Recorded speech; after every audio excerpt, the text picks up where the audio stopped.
안녕하세요. 알쓸맥자 뷰난세입니다. 한 주 잘 보내셨나요? 한 주 어떻게 보내셨나요? 저는 부산에 좀 갔다 왔고요. 부산 너무 길어요. 국제 수제 맥주 마스 챌린지. 너무 길죠? 제가 이 대회를 2018년인가요? 그때부터 이제 초빙을 받아서 갔는데, 그래서 이 대회의 발전 어떤 상을 제가 정확히 알고 있습니다. 근데 올해가 정말 좋았던 것 같아요. 또 오랜만에 자갈치장에 갔고, 자갈치장 그 항구 그 예전에 선착장이었는데 거기를 이렇게 좀 확장을 해서 그쪽에 무대를 설치할 수 있게 이렇게 해놨더라고요. 근데 좋았습니다. 하여튼 뭐 이 옆에 바다고 또 배도 있고 멀리 다리도 보이고 영도대교도 거기 바로 있잖아요. 저녁에 노을이 싹 지는데 어쨌든 굉장히 그 맥주 한 잔이 그냥 땡기는 그런 아주 멋진 공간이었고요. 너무 좋았습니다. 저희 이제 그 매번 부산에 있는 브루어리들만 이렇게 모아서 맥주 축제를 하는 곳이에요. 그리고 이제 부대 행사인가? 하여튼 메인 행사가 될 수도 있고요. 저희가 그 맥주 심사를 합니다. 근데 뭐 굉장히 뭐 이렇게 심각한 그런 심사는 아니고요. 이게 각각의 그 부산을 대표하는 부산 브루어리들이 자신을 대표하는 맥주들을 하나씩 출품을 하면 이제 전문가 맥주 심사가 있고 그다음에 일반인 맥주 심사도 있어요. 그리고 전문가 맥주 심사도 6명 중에 3명은 맥주 전문가, 3명은 음식 전문가. 이렇게 해서 전문가 심사가 있고 그리고 나머지 50%는 일반인들이 그 이제 심사를 하는 거예요. 이렇게 스티커를 붙여서 1등을 뽑는 거죠. 고릴라 IPA가 1등을 했어요. 고릴라 IPA 제가 많이 마셔봤고 얼마 전에도 이제 마셔봤고 했는데 요번에 행사에 나온 이번에 그 맥주 축제에 나온 고릴라 IPA 너무 좋더라고요. 제가 이제 금토 갔었어서 금요일날 저녁에 좀 시간이 돼서 그 부산대 앞에 컬러드라고 정말 작은 브루펍이 있거든요. 정말 소규모더라고요. 저도 그 정도가 딱 좋은 것 같아요. 독립 맥주 공장도 좋은데 딱 그 정도가 제가 맨날 그 대외적으로는 독립 맥주 공장이 정말 가장 작은 사이즈의 브루펍이다. 가장 작은 사이즈의 브루얼이다 이렇게 얘기를 했는데 사이즈로만 봐서는 그게 맞는 것 같아요. 그러니까 평방미터로만 봤을 때는 독립맥주 공장이 훨씬 더 작습니다. 이렇게 막 밀어 넣었어요 그냥. 그래서 양조하기 좀 빡빡한 공간인데 컬러드 같은 경우는 그 퍼멘터의 용량은 작더라고요. 그러니까 저희가 퍼멘터 하나에 한 700리터 정도 하는데 이제 진짜 그 컬러드 같은 경우는 한 400리터, 500리터 딱 맥시멈인 것 같아요. 대신에 공간은 저희보다 좀 넓은. 그쵸. 그 정도 공간은 돼야지 양조를 하죠. 어쨌든 굉장히 작은 사이즈의 브루펍이었지만 굉장히 힙하고 뭐랄까요 고급스러운 그런 느낌이 좀 났던 브루펍이었습니다. 맥주 자체는 아직 많은 것 같지 않더라고요. 그러니까 정말 그 양조장에서만 만드는 자체 맥주는 임페리얼 스타우트가 하나 있었는데 피아노맨인가 되게 괜찮았고요. 커피가 들어간 것 같았어요. 커피가 들어가서 굉장히 밸런스가 좋은 그런 임페리얼 스타우트였고 나머지 이제 거기가 장전동이더라고요. 장전 에일 그다음에 무슨 뭐 라거가 있었던 것 같은데 그거는 와일드웨이브랑 이제 콜라보를 한 것 같아요. 그래서 와일드웨이브 양조장에 가서 양조를 해 온 건데 장전 에일 같은 경우는 이제 베스트 비터 스타일인데 약간 효모향보다는 호향이 조금 더 나오는 그래서 그냥 마시면은 뭐지 이게 잉글리시 스타일인가라는 그 생각이 살짝 들 정도의 베스트 비터였는데 무슨 홉이 들어간지 좀 궁금해요. 미국 홉이 들어갔나? 하여튼 그런 느낌, 약간 시트러스한 느낌이 좀 나서 나중에 뭐 좀 궁금했지만 못 물어보고 그냥 나왔습니다. 저 그런 거 이렇게 물어보고 다니는 스타일이 아니어서 어쨌든 맛있었고요. 그렇게 먹고 왔고 좀 자체 맥주를 조금 더 많이 만드시면 좋을 것 같아요. 충분히 자체 맥주 만들고 돌릴 수 있는 공간이고 제가 이렇게 슬쩍 봤더니 그 계기판에 콜드 크러쉬도 좀 되고 있고 몇 개 한 두세 탱크는 이렇게 맥주 좀 차 있는 것 같더라고요. 곧 자체 맥주가 많이 나올 것 같아서 네, 뭐 하여튼 굉장히 좋은 혼자만의 시간을 좀 누리고 왔습니다. 그리고 점포동에 그 서면 바로 옆에 점포동에 비어샵이라고 있는데 굉장히 핫플레이스, 힙한 공간, 그 일반 가정을 이제 펍으로 만들어서 굉장히 힙한 공간이었습니다. 거기서도 이제 가서 올드 페큘리어 생맥주를 드디어 먹어봤습니다. 올드 페큘리어를 생맥주로 꽂아놓은 곳이 별로 못 봐가지고 못 먹고 있었는데 올드 페큘리어 진짜 오랜만에 먹었고요. 올드 페큘리어는 생맥주는 처음 먹어봤어요. 병맥주로는 예전에 아주 오래전에 많이 마셨죠. 마트에 막 팔고 그랬으니까. 그런데 생맥주를 오랜만에 마셨는데 올드에일이죠. 뭐 올드에일이어도 알코올 도수가 뭐 5점 몇 도밖에 안 돼요. 어쨌든 뭐 굉장히 몰티함이 있는 역시 영국 올드에일 그리고 프루티 에스테르가 멋지게 올라오는 그런 맥주였고요. 생이 더 좋았던 것 같아요. 생맥주가 병맥주보다 좋았던 것 같은데 제가 병맥주도 지금 구입을 했거든요. 병맥주도 조만간 마셔볼 예정인데 한번 마시고 나서 제가 다시 얘기를 해드리도록 하겠습니다. 어쨌든 뭐 바쁘게 보냈고 술도 많이 마시고 그런 일주일이었네요. 맥주 스타일 아는 척하기로 바로 넘어가죠. 저희가 기네스 얘기하고 있었는데 스타우트죠. 스타우트 얘기하고 있었는데 아일랜드 역사에 대해서 저번 시간까지 얘기를 좀 했고요. 급하게 오늘은 이제 스타우트에 대한 얘기를 좀 정리를 해서 해드리려고 해요. 그러면 될 것 같고 만약에 시간이 되면은 뒤에 이제 밀크 스타우트 뭐 이렇게 좀 넘어가도록 하겠습니다. 밀크 스타우트, 뭐 오트밀 스타우트, 뭐 포렌 엑스트라 스타우트 이렇게 크게 얘기할 부분들은 없거든요. 그래서 그거는 책을 좀 읽으면서 정리를 좀 해드리면 될 것 같습니다. 자, 두 번째 노래는 하이보이 뉴진스. 자, 스타우트 얘기를 해보죠. 포터가 아일랜드로 넘어가고요. 아일랜드로 넘어가서 아일랜드에서도 이제 포터를 만들죠. 그 대표 주자가 이제 기네스고요. 기네스 같은 경우는 저번 시간에도 말씀해 주셨지만 55년에서 양조를 이제 원래 이제 아서 기네스라고 하는 사람이 있었어요. 몇 가지 조금 정리를 해드리라면 이제 아서 기네스에 대한 자료를 보면 엄청나게 많습니다. 여러 가지 얘기들이. 그런데 이 아서 기네스의 어떤 그 전설 중에서 이 기네스가 워낙 이제 스타우트로 성공하다 보니까 여러 가지 전설적인 얘기들이 많은데 뭐 그의 아버지가 이제 뭐 목사 밑에서 일을 했고 그 목사가 죽기 전에 뭐 100파운드인가요? 이거를 뭐 아서 기네스하고 뭐 아버지한테 나눠줘가지고 뭐 그 돈으로 뭐 양조장을 시작했다. 뭐 이런 얘기들이 있는데 그거 약간 아니라고 얘기를 해요. 그 제가 이제 자주 보는 책과 블로그 중에서 마틴 코넬이라고 하는 영국 맥주 역사학자가 있는데요. 이분은 충분히 여러 맥주 회사에서 공인을 받은 분인 것 같아요. 예. 근데 이분이 쓰신 어떤 책이나 이제 자료들을 보면은 이제 그 얘기 말도 안 된다라는 얘기를 하고 있고요. 그 돈이 아무리 지금 환산을 해봐도 양조장을 세울 만한 돈은 아니었다 얘기하고 약간 뭐 전설이자 미신이다 뭐 이런 얘기를 하시는 것 같고. 근데 그 아버지가 다시 재혼을 해서 이제 여관을 운영하는 분야 재혼을 하셨고, 근데 그렇게 사업을 하신 뭐 30년인가 20년인가 그 산 돈을 모아서 이제 결국은 아서 기네스에게 사업 자금을 마련해줬다. 뭐 이런 얘기들이 좀 정설인 것 같고요. 뭐 그게 중요한 얘기는 아니에요. 이 아서 기네스를 얘기 안 할 수가 없죠.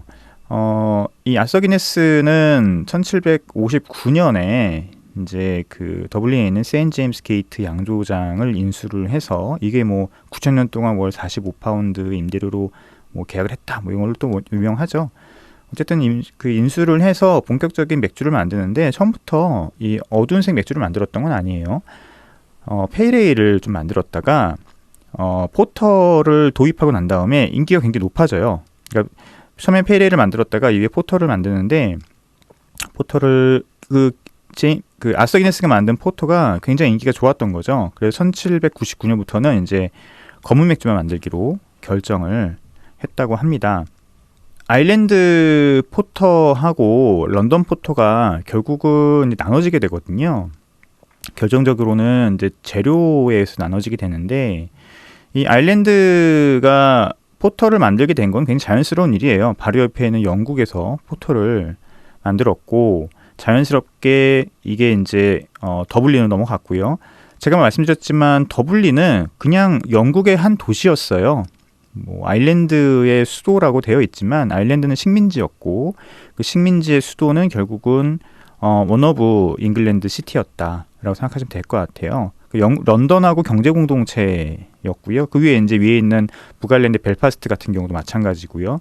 그래서 아일랜드의 그 양조 역사를 보면은, 이 아일랜드는 맥주 민족이었거든요. 아주 오래전부터 맥주를 먹고 마시고 그랬던 어떤 나라였는데, 맥주 산업이 발달하기 시작한 거는 1700년대 후반부터입니다. 그리고 이게 아일랜드의 더블린과 벨파스트 지역을 중심으로 맥주 산업이 발전해요.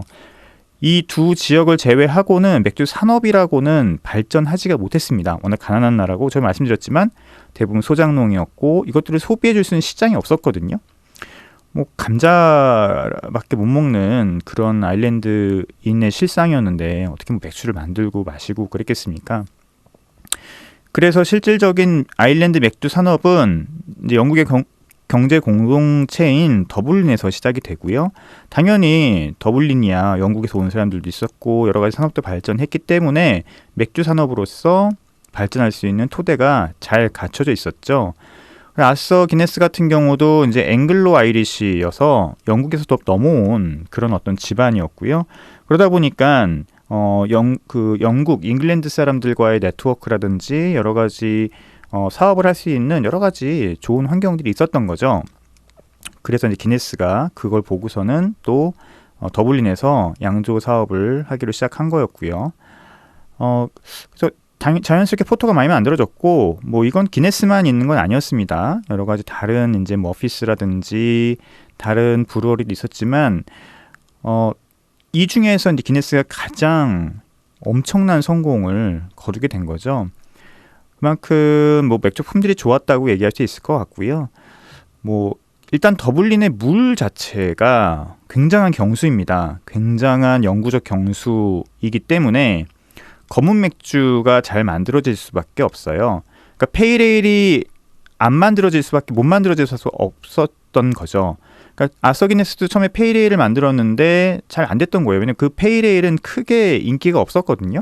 그러니까 품질이 안 좋았거나 영국에서 만들어지는 여러 페일에일에 비해서는 떨어졌던 거죠. 검은 맥주의 경우는 달랐던 거예요. 이 더블린의 정말 강력한 경수가 까만 맥주를 만드는 데 있어서 훨씬 더 품질도 맛도 좋았게 나오게 만들어줬던 거고요. 또 하나는 이제 물론 지금 아서 기네스의 시대 얘기는 아니지만 1817년에 만들어진 다크몰트, 그러니까 블랙 페이턴트 몰트라고 하는 완전히 까만 몰트죠. 이 다니엘 휠러가 만든 이 몰트를 기네스가 아주 적극적으로 사용을 했습니다. 그런데 런던에 있는 포터 양조자들은 이 블랙 페이턴트 몰트를 도입하는데 좀 시간이 걸려요. 이게 역시 영국이라고 하는 약간 보수성이 짙은 그런 문화 때문이 아닌가라고 저는 생각을 하는데, 그래서 이게 런던 포터랑 아일랜드 포터랑 나눠지게 됩니다.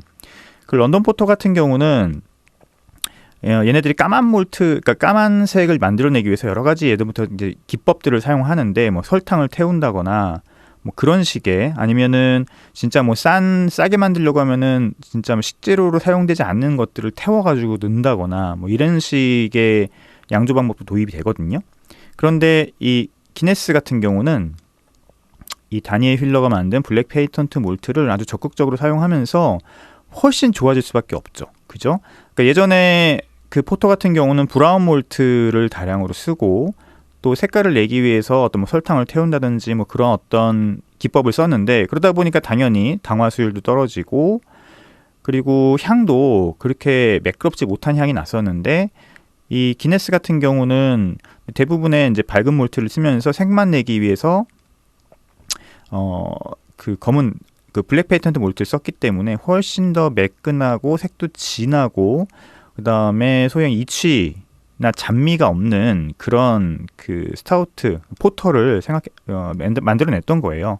그런 면에서 조금 더 개방적이고 적극적으로 신기술을 사용하는 어떤 기네스의 문화가 어떤 이 기네스 스타우트의 성공을 이끌었다라고 좀 볼 수 있을 것 같고요. 어쨌든 이 스타우트라는 용어를 좀 정리를 해보려고 해요. 이전에도 좀 많이 말씀드렸던 것 같은데 이제 원래 검은색의 에일은 다 포터라고 불렸습니다. 포터는 이제 저번 시간에 말씀드렸고요. 근데 그 중에서도 포터 중에서 여러 가지 이제 카테고리가 있었는데 그 중에 하나가 이제 스타우트 포터였어요. 스타우트는 원래 스트롱이라는 뜻이라고 제가 말씀드렸었죠. 그러니까 알코올 도수가 높은 포터였던 거예요. 일종의 프리미엄 포터죠. 알코올 도수를 높이려고 하면 자연스럽게 몰트를 많이 넣어야 되고 알코올 도수가 높아지고 그러면은 몰트를 많이 넣으면 훨씬 몰티해지고 또 바디감도 무거워지는 좀 더 고급스럽고 중후한 느낌이 나는 이제 포터를 만들 수 있었고 그런 포터를 스타우트 포터라고 했습니다. 그리고 이런 스타우트 포터를 자주 즐겼던 사람들이 바로 귀족계층들이에요. 귀족계층들도 포터를 좋아했거든요. 근데 포터라는 맥주가 워낙 노동자 계급에서 인기를 끌고 많이 마셨던 맥주이기 때문에 귀족계층들 같은 경우는 이 노동자들과 또 똑같은 어떤 그런 포터를 마시기는 또 싫었던 거죠. 그래서 로버스트 포터라든지 이렇게 스타우트 포터 같은 경우를 자주 즐겼다고 해요. 그러니까 스타우트는 이때만 해도 그냥 형용사였죠. 스트롱이라는 것을 나타내는 형용사였는데 그래서 뭐 영국에서도 그렇고 그 다음에 이 아일랜드에서도 그렇고 이 스타우트 포터라고 하는 단어를 많이 사용을 했습니다. 그러던 와중에 이제 기네스 같은 경우는 이 본격적으로 까만 맥주를 1799년에 만들기로 하고 그 이후에 기네스가 본격적으로 발전을 하기 시작한 것은 이제 아서 기네스 2세 때부터라고 보시면 돼요. 이때 그 기네스가 가장 히트를 친 맥주가 뭐였냐면 그 1801년에 만든 웨스트 인디아 포터라는 거였어요. 웨스트 인디아가 어디냐면은 호주를 얘기합니다. 오스트레일리아. 웨스트 인디아 포터라고 하는 그 맥주를 만드는데 이게 대박을 쳐요. 이게 그러니까 수출용 맥주로 이제 만들기 시작한 거였는데 당연히 알코올 도수 높고 호프도 많이 넣고 뭐 이런 어떤 검은색 에일 즉 포터였던 거죠. 근데 이게 대박을 칩니다. 특히 뭐 카리브해나 아프리카에서 이 맥주가 엄청나게 인기를 끌면서 기네스가 본격적으로 성공하기 시작합니다. 그러니까 이전에 기네스 설립 초기에는 런던으로 수출하는 맥주, 왜냐하면 자국 시장이 워낙 작기 때문에 아일랜드 시장이 워낙 작기 때문에 적극적으로 런던으로 수출 정책을 일찍이부터 썼는데 기네스 같은 경우는 거기서 이제 원래 기네스가 만들었던 검은 에일이 런던에서 워낙 인기를 끌었고 거기서 이제 이름을 얻기 시작하고 본격적인 사업의 성공의 발판을 마련한 이후에 아서 기네스 2세부터 더 많은 외국에 수출 정책을 펼치기 시작하는데 빵 터진 맥주가 바로 1801년에 만들어진 웨스트 인디아 포터예요. 그리고 이게 바로 지금까지 남아있는데 이름은 바뀌었죠. Foreign Extra Stout입니다. 이게 이제 7.5도짜리로 지금 나오고 있어요. 저도 뭐 예전에 좀 마셔봤는데 이게 아프리카랑 뭐 카리브해 뭐 이런 쪽에서 막 대박을 터뜨리는 거예요. 검은 맥주인데 호평도 나고 알코올 도수도 높고 마실 수 있는 맥주여서 지금도 역시 큰 인기를 끌고 있다고 합니다. 우리나라에는 들어왔었죠. 잠깐 들어왔다가 마트에도 좀 판 적이 있었어요. 지금은 안 들어오고 있는데 좀 아쉽죠. 생맥주라도 조금 이런 것들은 수입해주면 좋지 않을까. 워낙 지금 국내 기네스 같은 경우는 아이리시 드라이 스타우트, 그러니까 스타우트 드라우트만 워낙 마케팅의 핵심을 두고 있어서 좀 아쉽긴 한데 좀 이런 포렌 엑스트라 스타우트 같은 것도 들어오면 좋지 않을까라는 생각을 하고 있고요. 그 다음에 또 인기를 이제 대박을 끈 게 바로 1821년 혹은 22년에 만들어진 아서 기네스 2세가 출시한 엑스트라 스타우트 포터였어요. 여기 보시면 엑스트라 스타우트 포터라고 돼 있죠. 그러니까 19세기만 해도 기네스는 자신의 맥주 이름에 포터를 계속 사용했습니다. 스타우트는 지금처럼 알코올 도수가 좀 높고 좀 프리미엄이라는 의미로 써왔던 거예요. 이 엑스트라 스타우트 포터가 바로 지금 기네스 오리지널이라고 불리고 혹은 엑스트라 스타우트라고 불리는 그 맥주라고 보시면 돼요. 이 맥주가 또 성공을 또 이루게 되죠. 그래서 1830년대에 벌써 기네스는 뭐 엄청난 양조장이 됩니다.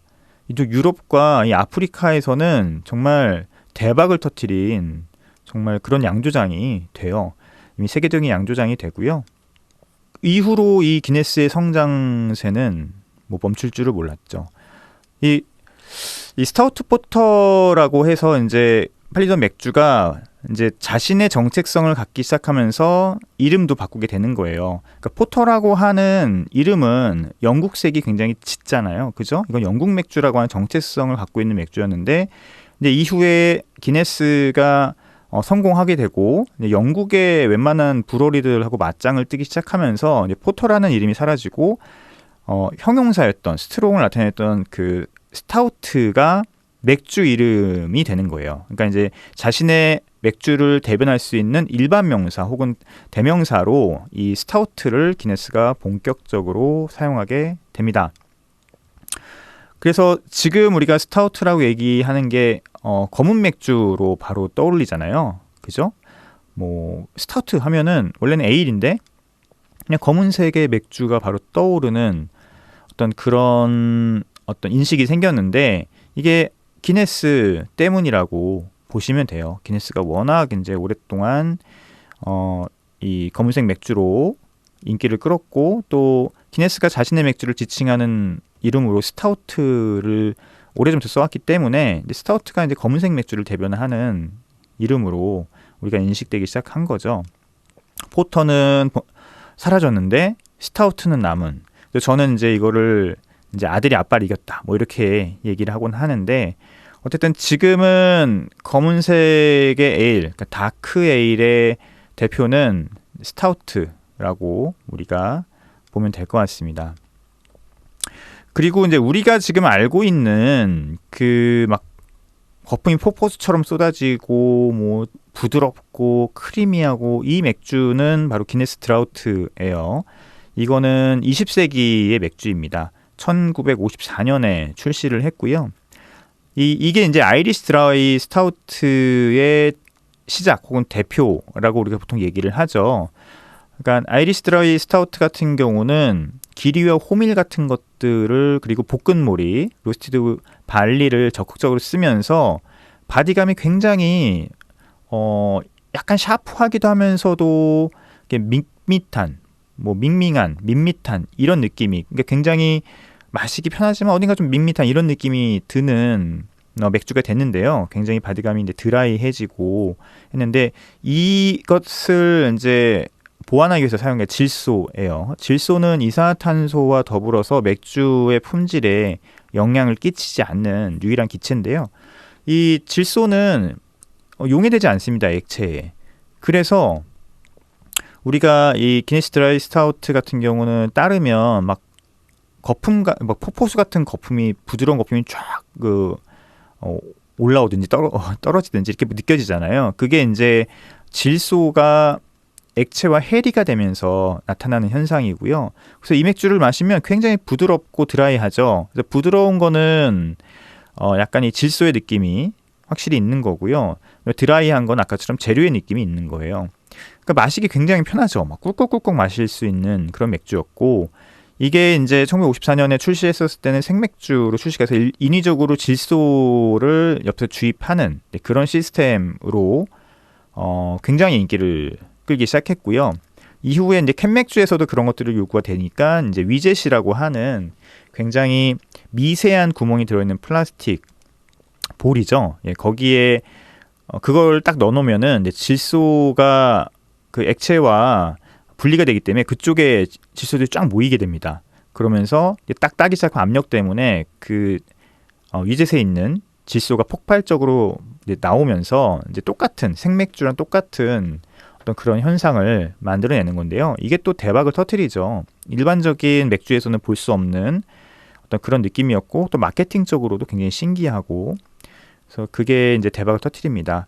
그래서 이제 지금 기네스가 인수한 많은 맥주들 중에서는 거의 위젯을 같이 쓰면서 질소가 거의 들어가는 것을 볼 수 있고요.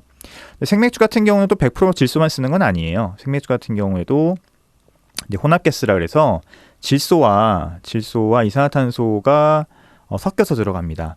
링고 같은 데가 가장 그것들을 잘 쓰는 그런 국내 펍이고요. 또 해외에도 마찬가지예요. 해외에도 같이 가면은 이산화탄소, 질소를 같이 쓰면서 적당한 부드러움과 또 탄산감이 느껴지는, 탄산감이 또 완전히 없어지지 않는 그런 느낌을 주면서 뭐 진짜 기네스만의 독특한 정체성을 만드는 거죠.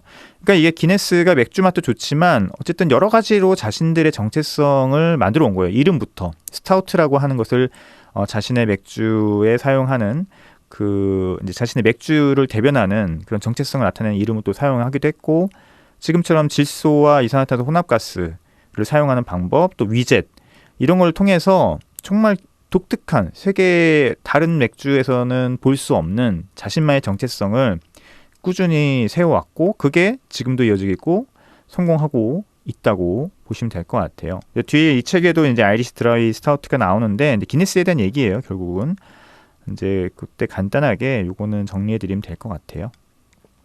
그러면 이 스타우트는 기네스만 있느냐? 그건 아니죠. 아까 얘기했던 멀피스도 있고요. 뭐 다른 어떤 브랜드들도 있긴 합니다. 그런 브랜드들이 국내에도 있고요. 머피스 같은 경우는 국내에 또 들어왔기 때문에 드셔보시면 좋을 것 같아요. 조금 느낌이 다르죠. 기네스 엑스트라 스타우트와는 조금 느낌이 다르고 조금 더 효모에서 올라오는 향이 좀 더 있고 약간 커피 같은 향도 좀 있어서 느낌은 조금 달라요. 하지만 어떤 스타우트를 대표하는 또 하나의 브랜드이기 때문에 머피스 같은 경우도 한번 드셔보시면 좋을 것 같고요. 생맥주도 있으니까 있을 때 드시면 좋을 것 같습니다. 그래서 스타우트는 어쨌든 포터에서 시작을 했고, 또 처음에는 알코올 도수가 높은 포터라고 시작이 됐지만 이후에 기네스의 성공으로 인해서 스타우트 자체가 있는데 아일랜드의 검은 맥주, 지금은 이제 전 세계에서 그냥 검은 맥주를 뭐랄까요, 대표하는 그런 이름이 됐고요. 그 중에서도 이제 아이리시 드라이 스타우트 같은 경우는 이제 기네스가 질소와 또 여러 가지 뭐 호밀이나 아니면은 귀리 같은 것들을 사용을 해서, 그쵸? 호밀이나 귀리 같은 걸 사용을 해서 바디감을 굉장히 부드럽게 또 드라이하게 만드는 또 어떤 그런 정체성을 나타내는 또 하나의 스타일로 만든 것이고요. 그럼 테이스팅적으로는 이 두 개를 구별할 수 있느냐? 이 두 개라고 하는 게 이제 포터와 스타우트를 얘기하는 건데, 그래서 뭐 데멘스 같은 경우도 그렇고 교육기관에서는 이제 포터를 약간 초콜릿티한 느낌으로, 그리고 스타우트는 약간 커피시한 느낌으로 이렇게 구별을 하기도 하는데, 실질적으로 지금 현대 시대에 와서는 포터와 스타우트는 구별이 되지 않습니다. 향미적으로는 똑같다고 보시면 되고요. 만약에 만든 사람이 스타우트라고 얘기하면 뭐 스타우트인 거고, 포터라고 얘기하면 포터라고 얘기를 해도 무방하다고 볼 수 있고, 만든 사람이 정체성을 내가 영국 쪽에 좀 정체성을 갖고 가겠어 라고 하면은 포터라고 볼 수 있고, 아니면 뭐 스타우트 기네스 같은 느낌을 만들겠어 하면 스타우트라고 얘기를 하면 될 것 같습니다. 근데 요즘은 아무래도 크래프트 쪽에서는 스타우트보다는 포터 쪽을 더 많이 쓰고 있죠. 그 이유는 스타우트라고 하면은 기네스일 거라고 대부분 소비자들이 생각할 거기 때문에 당연히 크래프트 쪽에서는 포터라고 하는 것이 조금 더 내 맥주를 구별할 수 있고 좀 신비감을 줄 수 있죠. 그러니까 스타우트라고 했었을 경우에는 일반 대중들이 바로 기네스 스타우트와 비교를 하게 될 거예요. 기네스 스타우트와 비교가 된다는 건 굉장히 잘못하면 굴욕을 겪을 수 있기 때문에, 하지만 포터라고 했었을 때는 비교 대상이 없습니다. 그죠? 그리고 잘 몰라요. 들어본 사람들이 있을 수 있기 때문에 포터라고 만약에 크래프트에서 만들었을 경우에는 그냥 고개를 끄덕끄덕하고 넘어갈 수 있는, 그쵸? 하지만 임페리얼 스타우트를 할 땐 또 임페리얼 스타우트를 쓰죠. 워낙 임페리얼 스타우트는 또 이 기네스의 정체성과는 좀 다르거든요. 임페리얼 스타우트라고 했었을 경우에는 물론 이제 원래 전통적으로 있었던 임페리얼 스타우트는 다 사라지고 지금 임페리얼 스타우트는 역시 또 그 크래프트의 영향을 받은 또 다시 복원되는 맥주이긴 하지만, 어쨌든 임페리얼 스타우트라고 했었을 경우에는 이것도 영국 쪽에서 역사를 또 끌어오기 때문에 또 임페리얼 스타우트는 또 쓰기도 합니다. 그럼 임페리얼 포터라고 써도 되냐? 써도 되죠. 근데 임페리얼 포터라고 하면 진짜 이거는 그 근본이 없는 거예요. 어떻게 보면 그 임페리얼 포터라고 예전에 뭐 역사적으로는 남아있긴 했지만 잘 안 쓰죠. 임페리얼 포터라고 요즘도 쓰는 곳들이 또 있는 것 같기도 한데, 그래서 임페리얼 포터라고 그냥 만들어서 써도 아마 크래프트 쪽에서는 아무도 뭐라고 하지 않을 것 같습니다. 포터와 스타우트의 혁명적인 구별이 없다고 하는 것은 뭐 제 주장이 아니고 대부분의 맥주 전문가들, 맥주책 그리고 맥주 역사학자들의 주장이기도 합니다. 자, 그렇게 보시면 될 것 같아요. 그래서 포터는 지금 만들어지는 대부분의 포터는 다시 복원된 포터라고 보시면 될 것 같지만, 스타우트는 기네스라고 하는 원조가 있다. 예, 있다. 이렇게 정리를 하시면 될 것 같아요. 그럼 제가 저번에 얘기했던 그런 거 있잖아요. 그럼 기네스, 아일랜드는 굉장히 못 살았던 나라고 1990년대 후반까지 힘든 역사를 갖고 있었던 나라인데, 기네스는 이 아일랜드의 정체성을 과연 갖고 있는 그런 맥주냐? 왜냐하면 지금 우리가 아일랜드의 대표 맥주 하면 기네스 하고, 더블린은 못 가봤지만 여러 가지 자료를 보거나 아니면 갔다 오신 분들 얘기를 들으면 더블린에 가면 기네스밖에 안 마셔요. 그리고 더블린뿐만 아니라 그냥 아일랜드 가면 기네스만 마십니다. 기네스가 자신의 맥주라고 생각을 하고 자신의 정체성을 대변하는 그런 어떤 브랜드라고 생각하기 때문에 그런 거죠. 이게 좀 아이러니하잖아요. 어떻게 보면 식민 시대에 자신의 국가의, 그러니까 자신의 민족에 대해서는 아주 적극적인 뭐랄까요, 뭐 도움이라고 하죠. 도움이나 아니면 활동을 하지 않은, 그러니까 일종의 적산 기업이라도 볼 수 있을 것 같은데, 적산 기업도 아닐 수도 있지만 어쨌든 되게 애매한 어떤 그 경계선에 있는 그 맥주가 역사적으로 봤을 때는 기네스인데, 어떻게 보면 자신의 아일랜드의 맥주라고 이렇게 얘기를 하기가 힘들 수도 있을 것 같아요. 왜냐면 900년, 800년 동안 영국의 식민지였고, 또 그 아일랜드 대기근이라고 하는 어마무시한 힘든 기간을 겪었는데, 그때 기네스가 물론 도와주긴 했지만 여러 가지 활동들을 하긴 했지만, 기네스가 정말 적극적으로 활동했으면 아일랜드인데 그렇게 힘들지 않을 수도 있지 않았을까, 뭐 이런 생각이 들기도 하거든요. 근데 결론적으로 얘기를 하면 이제 아일랜드인들은 그런 것들을 다 받아들인 것 같아요. 받아들인 것 같고, 그게 꼭 맥주뿐만 아니라 그 여러 가지 노벨상을 받은 여러 가지 이제 분야를 보더라도 그게 다 뭐 앵글로 아이리시인들의 업적임에도 불구하고 자신의 것으로 다 얘기를 하고 있고, 또 자랑스럽게 얘기를 하는 거 봐서는 역사 문화적으로 그런 갈등들이 충분히 해소가 된 게 아닌가라는 생각이 들고요. 그러니까 우리나라와 일본의 관계랑 딱 대입해서 정확하게 이게 오버랩되는 것 같지는 않다. 아일랜드와 영국의 관계가. 특히 영국 같은 경우는 엘리자베스 2세의 여왕이 또 아일랜드 가서 또 사과를 하기도 했고, 관계가 충분히 복원되기도 했고, 북아일랜드와의 관계도 역시 지금은 그 나쁘지 않다고 하니까, 그 모든 역사적인 어떤 갈등이나 뭐 이런 것들이 잘 해소가 된 거죠. 그러다 보니까 아일랜드에서도 아일랜드인들도 기네스나 뭐 이런 브랜드들 대해서도 이제 자기네 맥주라고 또 여기고 있고 또 사랑하고 있고 그런 것 같습니다.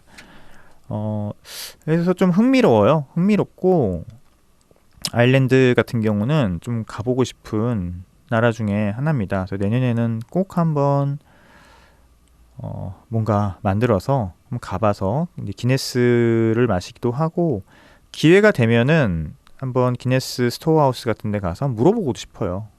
이런 역사적인 게 있는데 너네들은 기네스라는 브랜드를 어떻게 이렇게 포용을 하게 됐느냐, 뭐 이런 것도 물어보고 싶습니다. 그래서 일단은 스타우트는 좀 이렇게 정리를 해드리면 될 것 같고요. 스타우트의 역사는 기네스의 역사를 보시면 될 것 같습니다. 좀 시간이 한 11분 정도 남았는데, 오늘 제가 맥주실록 시간에 들고 온 맥주는 플레이그라운드 맥주거든요. 블랙 앤 화이트라고 하는 버번 배럴 에이지드 스타우트를 좀 갖고 왔어요.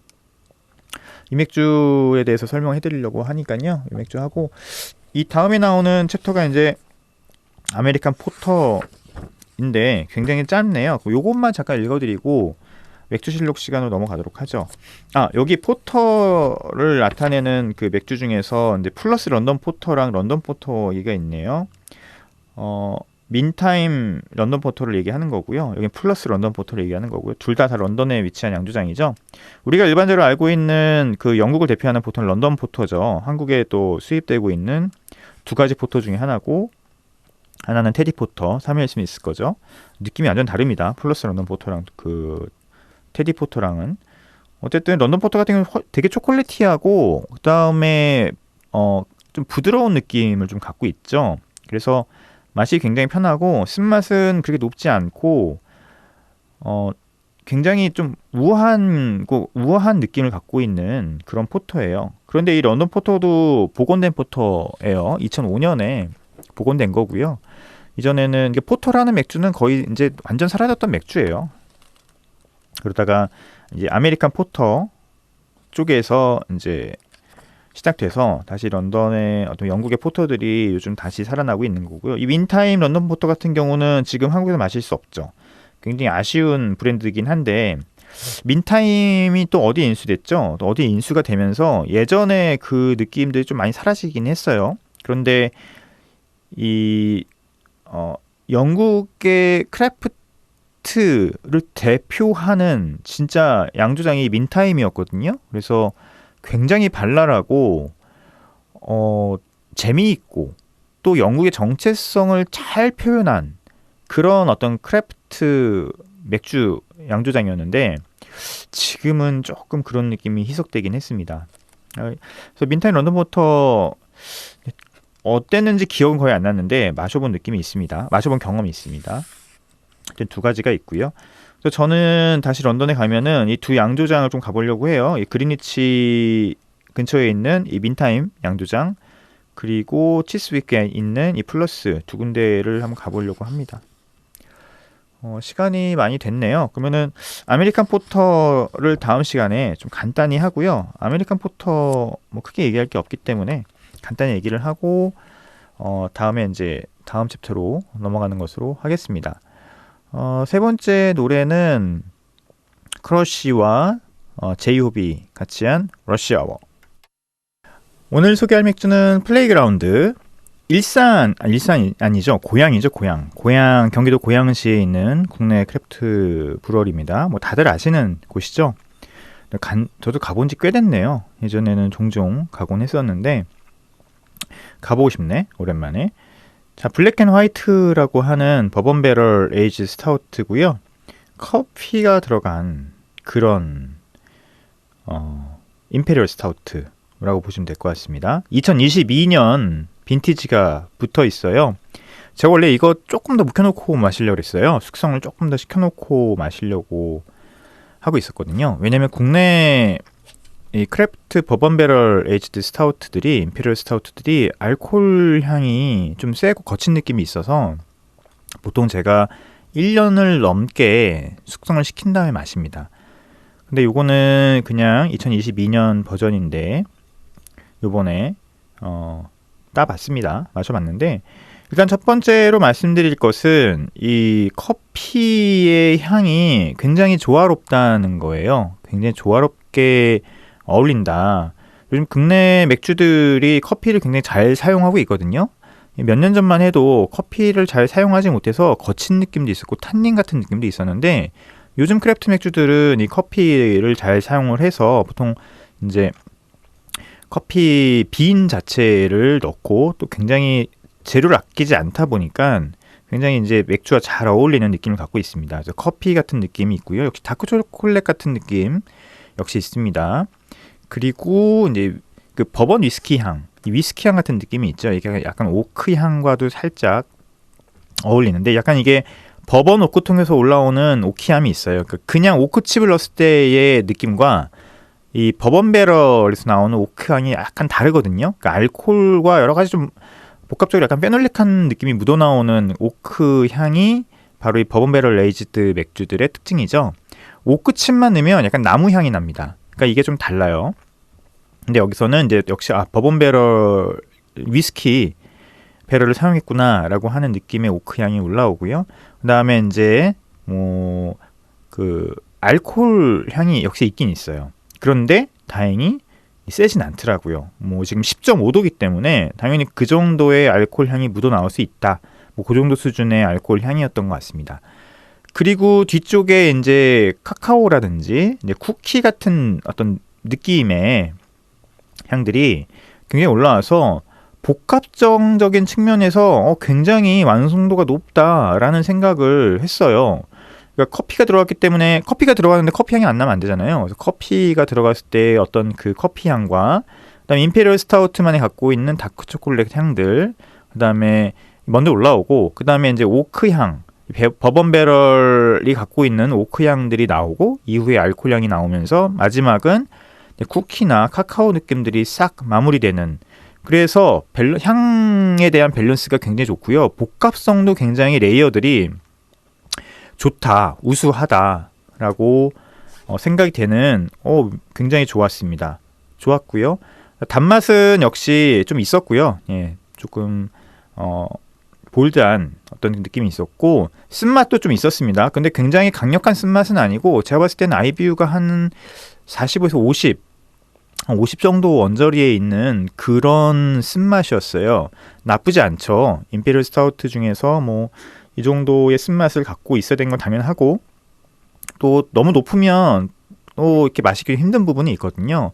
근데 IBU 한 50 정도면은 임페리얼 스타우트에서는 뭐 균형감도 있고 드링커블한 그런 느낌을 주는 쓴맛이라고 생각을 해요. 역시 갖고 있었고요. 풀바디하고 그리고 뭐 굉장히 리치하고 이 질감이 약간 그 벨베티하다는 느낌을 쓰는데 이 비단과 같이 부드러운 그런 느낌을 갖고 있었습니다. 온도는 뭐 조금 높이 드시면 좋을 것 같아요. 한 10도 언저리에서 드시면 훨씬 더 이런 향들이 복합적으로 그 다음에 여러 가지 결들을 갖고 올라오기 때문에 이렇게 드시면 딱 좋을 것 같습니다. 이 가격이 좀 비싸긴 해요. 그래서 가성비 측면에서는 우리가 조금 생각해 볼 측면들이 있는데 워낙 뭐 좋은 또 이 크래프트 수입 맥주들이 들어오기 때문에, 그러나 뭐 국내 이 버번 배럴 에이지드 임페리얼 스타우트 커피가 들어간 어떤 맥주 중에서는 가장 우수한 축에 속하지 않나 라는 생각이 듭니다. 기회가 되시면 꼭 드셔보셨으면 좋겠습니다. 또 맥주 얘기하다 보니까 오늘도 시간이 금방 지나갔네요. 건강하시고요. 일교차로 인한 건강 꼭 조심하시기 바랍니다. 다음 시간에 더 재밌는 맥주 이야기로 돌아오겠습니다. 안녕히 계십시오.